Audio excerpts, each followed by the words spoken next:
आम आदमी पार्टी ने आज हरियाणा को लेकर बेहद इंपॉर्टेंट नियुक्तियों का ऐलान किया। हरियाणा में आप पार्टी के सबसे वरिष्ठ और वजनदार नेता पूर्व मंत्री निर्मल सिंह को नेशनल ज्वाइंट सेक्रेटरी की जिम्मेदारी दी गई। सुशील कुमार गुप्ता को स्टेट प्रेसिडेंट बनाया गया। अशोक तंवर को कैंपेन कमेटी का चेयरमैन बनाया गया। पत्रकार से नेता बने अनुराग ढांडा को सीनियर वाइस प्रेसिडेंट बनाया गया। पूर्व मंत्री बलबीर सिंह सैनी, पूर्व विधायक बंताराम वाल्मीकि और चित्रा सरवारा को वाइस प्रेसिडेंट बनाया गया। अरविंद केजरीवाल की इस सूची में प्रेसिडेंट के अलावा बाकी नियुक्तियों को 10 में से 10 नंबर दिए जा सकते हैं। स्टेट प्रेसिडेंट को लेकर अरविंद केजरीवाल का सिलेक्शन हरियाणा की पॉलिटिक्स को लेकर पूरी तरह से गलत और बचकाना कहा जाएगा। हरियाणा में आम आदमी पार्टी के स्टेट प्रेसिडेंट को लेकर 4 लोगों की दावेदारी बनती है। पूर्व मंत्री निर्मल सिंह, अशोक तंवर, सुशील कुमार गुप्ता और अनुराग ढांडा। इनमें से निर्मल सिंह और अनुराग ढांडा का नाम पहले ही फेज में बाहर हो गया। इसकी वजह है उनका जाट नेता होना। अरविंद केजरीवाल हरियाणा में गैर जाट पॉलिटिक्स करना चाहते हैं, इसलिए पहले से ही तय हो गया था कि हरियाणा में किसी जाट नेता को स्टेट प्रेसिडेंट नहीं बनाया जाएगा। बाकी के 2 दावेदार रहेंगे अशोक तंवर और सुशील कुमार गुप्ता। अशोक तंवर हर मामले में हर लिहाज से सुशील कुमार गुप्ता से बेहतर नजर आते हैं। अशोक तंवर के साथ 25% एससी वोट बैंक नजर आता है। वैसे भी हरियाणा की पॉलिटिक्स में जहां Jat voter Congress, JJP, INLD के साथ खड़े नजर आते हैं, वहीं गैर जाट की पॉलिटिक्स पर इस समय बीजेपी का कब्जा है। आम आदमी पार्टी के पास मजबूत आधार बनाने के लिए उनके पास ऐसी वोटरों को अपने साथ लामबंद करने का सबसे गोल्डन चांस था। अगर अरविंद केजरीवाल अशोक तंवर को स्टेट प्रेसिडेंट बनाते तो उनके साथ में हरियाणा का 25% ऐसी वोटर जुड़ सकता था। हरियाणा में अभी तक किसी ऐसी नेता को सीएम बनने का मौका नहीं मिला है। अगर केजरीवाल अशोक तंवर को प्रदेशाध्यक्ष बनाकर उन्हें सीएम के तौर पर प्रोजेक्ट करते तो 25% ऐसी वोटर उनके साथ में आ खड़ा हो सकता था। उनके साथ साथ में बनिया वोटर जुड़ने के चलते ये लगभग 28 से 30% वोट बनता, जो ट्रायंगल फाइट में सत्ता की दावेदारी भी मजबूती से पेश कर सकता था। लेकिन अरविंद केजरीवाल ने ऐसा नहीं किया, बल्कि उन्होंने उन सुशील कुमार गुप्ता को स्टेट प्रेसिडेंट बनाया है जिनके पास फील्ड में मेहनत करने की ताकत नहीं है, सामर्थ्य नहीं है। पैसों के मामले में बेशक सुशील कुमार गुप्ता अशोक तंवर पर भारी पड़ते हैं, लेकिन फील्ड में मेहनत के हिसाब से वो तंवर के आगे कहीं नहीं ठहरते हैं। अशोक तंवर प्रदेश के एकमात्र ऐसे नेता हैं जिन्होंने साइकिल पर पूरे प्रदेश को नापने का काम किया है।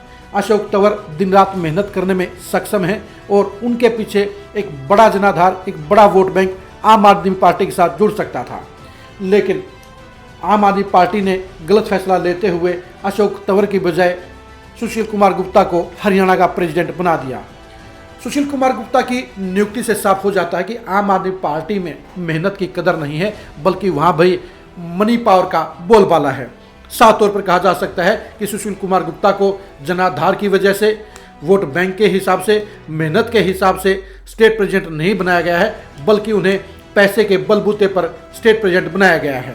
यह सही बात है कि सुशील कुमार गुप्ता पार्टी के लिए अशोक तंवर की तुलना में ज़्यादा पैसा खर्च कर सकते हैं और इसीलिए शायद उन्हें प्रदेशाध्यक्ष बनाया गया है। लेकिन केजरीवाल साहब को यह नहीं पता कि हरियाणा में पॉलिटिक्स पैसे के बलबूते पर नहीं चलती, बल्कि वोट बैंक के बलबूते पर चलती है, स्टेटस के हिसाब से चलती है और नेता की मेहनत के हिसाब से चलती है। आम आदमी पार्टी को बूथ लेवल तक जमाने में जो मेहनत अशोक तंवर कर सकते हैं, वो करना सुशील कुमार गुप्ता के वश की बात नहीं है। अशोक तंवर को कैंपेन कमेटी का चेयरमैन बनाकर सिर्फ किनारे करने का काम किया गया है।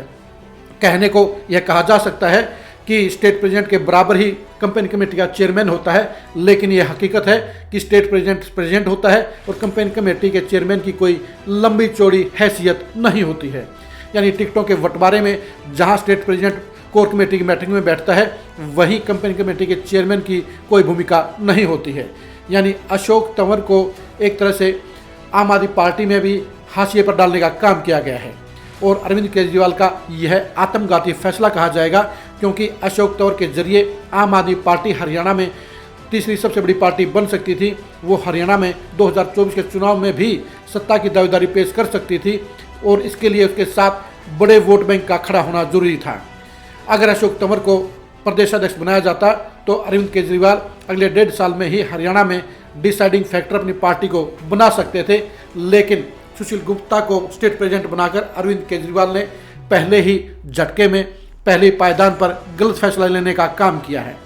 हरियाणा में इस समय जहां कांग्रेस, बीजेपी और जेजेपी मजबूत पार्टियां हैं, वहीं इनेलो भी वापसी के लिए लगातार प्रयास कर रही है। अभय चौटाला 6 महीने की परिवर्तन यात्रा पर निकले हुए हैं।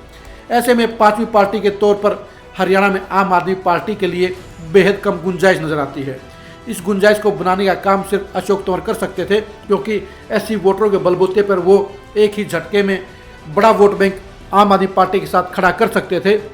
अरविंद केजरीवाल ने 25% वोट बैंक को इग्नोर करके सिर्फ 3% वोट बैंक को हरियाणा की कमान सौंपकर पूरी तरह से गलत फैसला लेने का काम किया है। इसे तुगलकी फैसला भी कहा जा सकता है। अरविंद केजरीवाल हरियाणा की सियासत को समझने में पूरी तरह से नाकाम रहे हैं। हरियाणा उनका अपना गृह राज्य है और ऐसे में अरविंद केजरीवाल की इस रणनीति को पूरी तरह से फ्लॉप कहा जाएगा, पूरी तरह से गलत कहा जाएगा। अरविंद केजरीवाल ने सुशील कुमार गुप्ता को स्टेट प्रेसिडेंट बनाकर पूरी तरह से गलत फैसला लिया है और यह आम आदमी पार्टी के लिए 2024 के चुनाव में संभावनाओं को खत्म करने का काम कर गया है। आम आदमी पार्टी की हरियाणा की पॉलिटिक्स की अंदर की खबरों के लिए आप लगातार खरी खरी न्यूज़ के साथ जुड़े रहिए। नमस्कार।